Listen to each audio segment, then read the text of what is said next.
Welcome to Speed City with John Massengale, Les Kaiser, and Jonathan Green. It's the fastest hour on the radio. Speed City.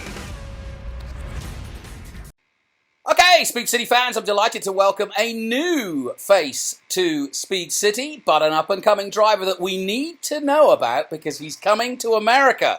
Like Eddie Murphy, but I don't know if he's as funny. But anyway, he's another one of the Swedish invasion. As though we didn't have enough really, really good Swedish drivers, we've got another one on the way up, and he's coming in to Formula 3 in the Americas, or FR3, I think it's called now. But anyway, it doesn't matter. His name is Linus Lundquist from Sweden, and we're calling him to his home in Sweden. First and foremost, how are you getting on in Sweden? How's the country with what's going on, Linus? Yeah, well, first of all, thank you so much for having me. It's great to be here. And like you say, as I think everyone, we're stuck in the country that we are in. And actually, Sweden isn't too bad. Luckily, it will stay that way. But, unfortunately, everything has been put on hold. Sports events, activities, and including our championship now, obviously. And there was actually a bit of a funny story because I actually went to America to start off with, and then I landed in San Francisco because we were testing there to start off with, and then 12 hours after I landed, my team boss called me up and said everything has been cancelled. So yeah, I spent 2 days in San Francisco, and then I flew back to Sweden again because everything was cancelled. So yeah, a bit of unlucky timing there, but it is what it is.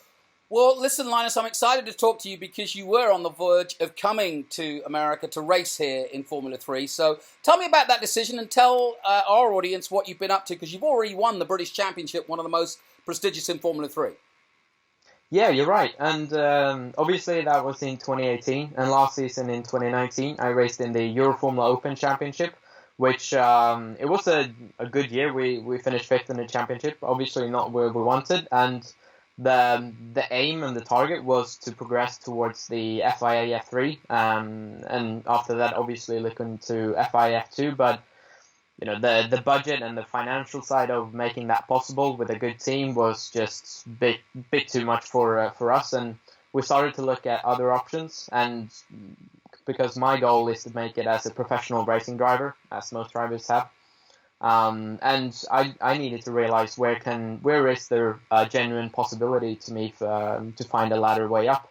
And obviously we started to look across both towards Japan and then obviously America, because I think I've always had a bit of a keen eye towards America, and then especially with Marcus and Felix last season in IndyCar, it brought a lot of attention to it. So yeah, then the opportunity arose with Global to do the championship in the F3 regional Americas now. And obviously, I will say one of the main factors of doing it is the Honda scholarship that they announced a couple of months ago now. So yeah, it was a very long winter. But yeah, I'm super happy and super thankful for all my supporters, sponsors, and especially a big thank you to Global for making it happen.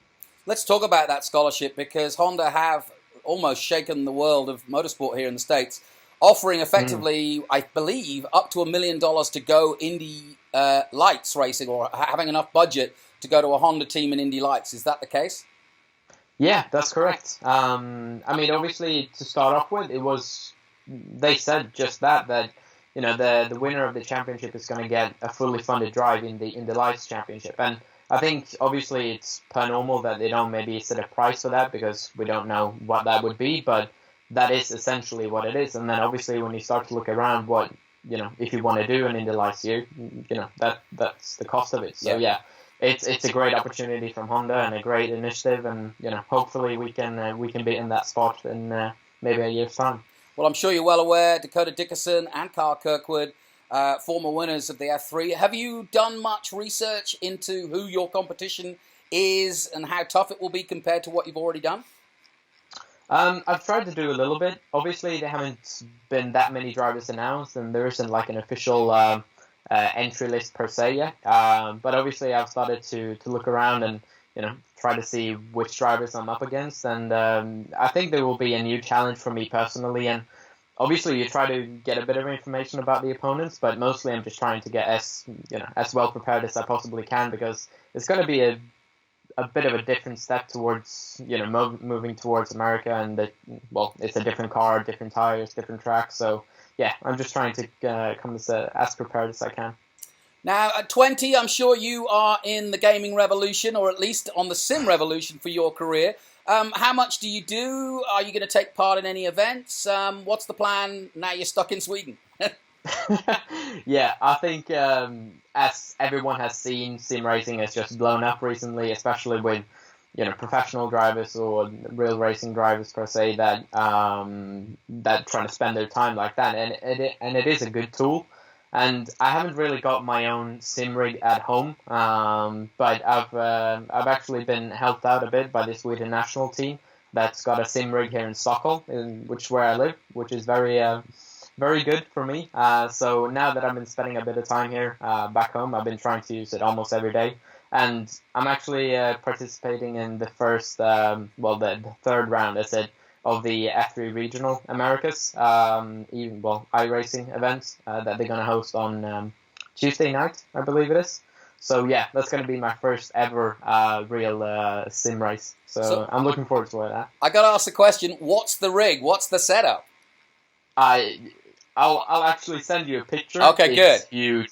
It's so impressive. It's one of the best ones that I've seen. What is the national team? Because I looked down the list on your website. You've got the list of all the Swedish drivers, and of course, Rosenquist and all these people are on it, and some big names. So what is that? What do you do with that national team?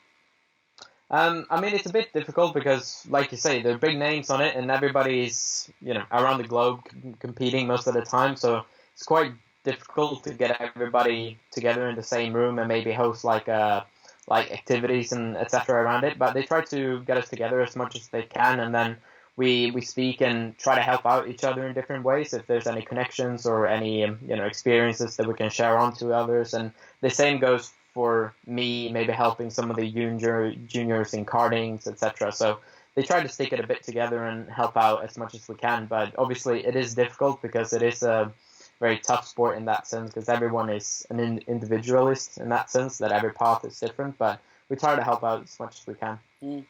What's your plan then? I mean, obviously we're all stopped at the moment, but let's just imagine that we get back to racing. What is your ambition? What do you hope to achieve here in the States? I mean, I would be lying if I said that I would go there other than wanting to win. I think that's why everybody does it, but I expect to be up there and fighting for podiums and wins, and in the end, obviously, a championship. I think that's why I started off in the first place. I love winning more than I hate losing, so yeah, that's the thing. And eventually, I mean, but not F1, you prefer Indy? Yeah, I would say so. Obviously, I wouldn't shut the door to do anything at the moment. I'm open for whatever comes my way. But obviously F1 was a dream, and obviously we've come this far, but to take the next step, it wasn't possible from my side. And obviously I've been always eyeing a bit of IndyCar and the racing over in America. So to have this opportunity ahead of me, I just couldn't turn it down. It was too good to be true. Well, we're always excited on Speed City, especially here in the States, to be able to introduce people to a new driver that they may not be aware of. So tell us a little bit about where we can find you on social media. We'll tune in on Tuesday night and see how you go. But tell us your website and your social media. Yeah, so you can find me both on Facebook, Instagram, and Twitter, and obviously my website, which is linuslundquistracing.com.se. And just search it up on Google, and then obviously the same thing on Facebook is my name, Linus Lundquist Racing. Same goes for Instagram and Twitter. So yeah, please follow me there, and obviously I'll try to post as much as I can during the off season with the sim racing, and yeah, we'll see how I'll get on. Well, we're going to continue our tradition. Our first driver interview was with Alexander Rossi all the way back in 2012. Wow. One of the questions we asked every driver is, what do you drive at home? What's your daily drive? What do you drive? I actually drive a Volkswagen Sirocco. Hey! No Volvo! Yeah, so it's not bad at all. A bit of German engineering going on there. So yeah, I'm quite. How is pleased it in the snow in Sweden? Uh, Honestly, it's quite terrible because it's only a front-wheel drive. You would need a bit of four-wheel drive to survive the winter. But yeah, I've been doing okay, not more than that. Well, listen, Linus, great to meet you. Send us a photo of your rig because I'm excited to see it because I'm learning so much about sim racing now. Everybody I talk to, I'm getting ideas on how to set up. Well, I'll show you. This one is the far end of the spectrum on how cool it can be. So yeah, I'll be sure to send it. So look at, and what do you know what your car number will be or what's it been in the past? The past it's been 26, and I've asked for that this year as well. But we'll see. I haven't got anything confirmed, but hopefully it'll be 26. All right, so watch out for Global Racing, possibly number 26. Linus Lundquist from Sweden. We've got a big history of good international drivers coming here at a young age and making it. So best of luck to you. We'll be watching. Thanks for coming on Speed City. Stay safe. Will do. Likewise. And keep training. But thanks for joining us tonight. And feel free to call us anytime with news about how you're getting on as the season goes on. I'm sure will. Thank you very much for having me.